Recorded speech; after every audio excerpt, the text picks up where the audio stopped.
Per favor, podria explicar para la revista Alteritat els motius d'aquesta concentració?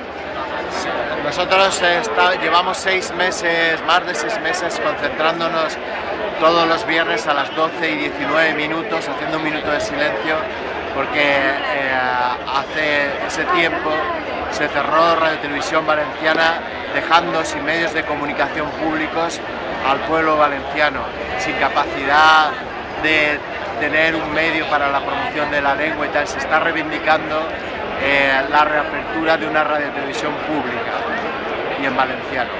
Moltes gràcies.